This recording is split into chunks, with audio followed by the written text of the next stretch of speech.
লাইভে আমরা যখন আপলোড করলাম, তো এখানে জেনুইন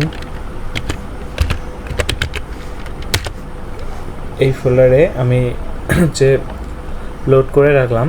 তো এখানে যখন আমরা ইন্ডেক্সে যাব বা ইন্ডেক্স পিএইচপিতে যাব, এটা লগ ইনেই নিয়ে আসবে, কারণ এখানে লগ ইন করতে হবে। তো এখানে ইউজার আইডি এবং পাসওয়ার্ড একটা দেওয়া হয়েছে, কারণ হচ্ছে যে কেউ বিল তৈরি করুক সেটা আমরা চাই না। আমরা চাই যে আমাদের হচ্ছে যারা ইউজার আইডি এবং পাসওয়ার্ড জানে সেই অন্তত বিল তৈরি করুক। তো এখানে বিল তৈরি করার ক্ষেত্রে এখানে আপনার কাস্টমারের নাম, ফোন নাম্বার আর হচ্ছে অ্যাড্রেস, এখানে কাস্টমার নাম দিয়েও করা যাবে, কিন্তু এগুলাও আপনার নিতে পারেন। তো এখানে ধরেন আমি নাম দিলাম রিমু চৌধুরী, ফোন নাম্বার একটা দিয়ে দিলাম এবং অ্যাড্রেস দিয়ে দিলাম। এরপরে আমি এখানে প্রোডাক্ট হিসেবে একটা অ্যাড করে দেই। ধরেন আমি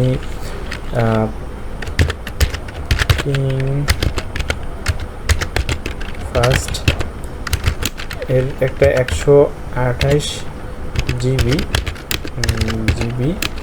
এসএসডি, এটার দাম এখন হচ্ছে 2550 টাকা এবং আমি একটাই অর্ডার করছি। এবং আমি রামসটা 8 জিবি একটা র্যাম নিয়েছি, একটা না, এখানে 8 জিবি দুইটা নিয়েছি। তো একটা 8 জিবির দাম ছিল হচ্ছে 2700 করে, তো আমি দুইটা নিয়েছি, তো এখানে দুইটা দিয়ে দিলাম। তো এখানে দুইটা র্যামের প্রাইস যত আসে, একটার দাম এত, দুইটার দাম যা আসবে, এবং এখানেও একটা দামে এত, টোটাল এটা করে এখানে আসছে।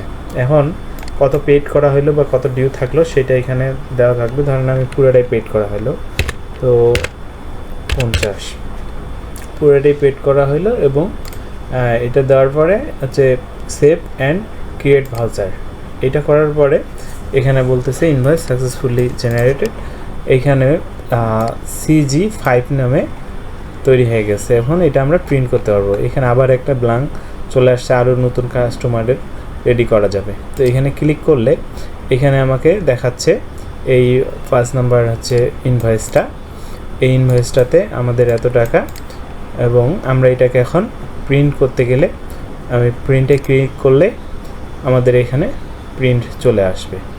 তো এখানে যদি আমরা এই যে টাইম এবং এই সার্চ প্রিন্ট এটা না চাই, তাহলে এখান থেকে আমাদের হেডারটা বন্ধ করে দিলে ওটাও চলে যাবে, এই নর্মালি এটা প্রিন্ট হবে। এবং যদি আমরা ব্যাকগ্রাউন্ডের গ্রাফিক্স, এটা আসলে কোনো বিষয় না, এইভাবে আমরা যদি এখন প্রিন্ট করি, এখানে আমাদের কি কি আসছে একটু দেখাই। ইনভয়েসটাতে এখানে কত টাকা হয়েছে সেটা কিন্তু এখানে ইন ওয়ার্ডে চলে আসছে।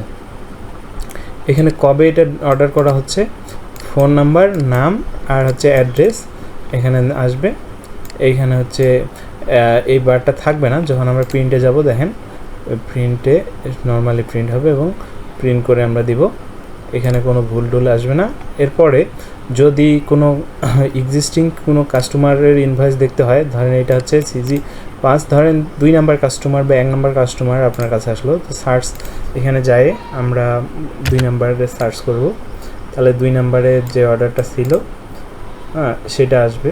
যদি আমাদের 3 নাম্বারেরটা সার্চ করি, 3 নাম্বারে যেটা অর্ডার ছিল, যদি 1 নাম্বারটা অর্ডার সার্চ করি তাহলে 1 নাম্বারে যে অর্ডারটা ছিল। এভাবে আমরা ইনভয়েসগুলোকে সার্চ করতে পারবো, এরপর প্রিন্ট করতে পারবো। এরপর প্রিন্ট করে হচ্ছে এখানে প্রিন্ট করে কাস্টমার সিগনেচার এবং অথরাইজড সিগনেচার, এই দুইটা তো বুঝতে পারতেছেন একটা বিলে থাকেই। এরপরে হচ্ছে আবার নতুন ইনভয়েস ক্রিয়েট করার জন্য নাম দেন এবং এখান থেকে অ্যাড প্রোডাক্ট করেন, কী প্রোডাক্ট দিতেছে সেই প্রোডাক্টের নাম দিয়ে এটা অ্যাড নিউ করা যায়। এভাবে একাধিক পণ্য থাকবে, সেগুলো একবারে টোটাল হয়ে প্রিন্ট হবে। এবং আবার হচ্ছে এখান থেকে সার্চ, এখান থেকে ক্রিয়েট, এই দুইটা অপশন গেল। এখান থেকে নতুন প্রোডাক্ট অ্যাড করে করে এখানে ইনভয়েসটা ক্রিয়েট করা যাবে।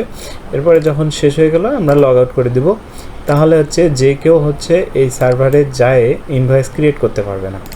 তো যতক্ষণ আমরা এখানে লগ ইন থাকলাম ততক্ষণ আমরা এখানকার হচ্ছে ডাটা ম্যানেজমেন্ট করতে পারবো। আমরা এখান থেকে ইনভয়েসগুলো দেখতে পারবো। শেষে 5 নম্বর ইনভয়েসটা আমি বের করলাম, করে আবার প্রিন্ট দিতে পারবো। এখানে আমাদের যতগুলো ইনভয়েস থাকবে সবগুলো কিন্তু ডাটাবেজে থেকে যাবে, কিন্তু লগ আউট অবস্থায় আর পাবো না।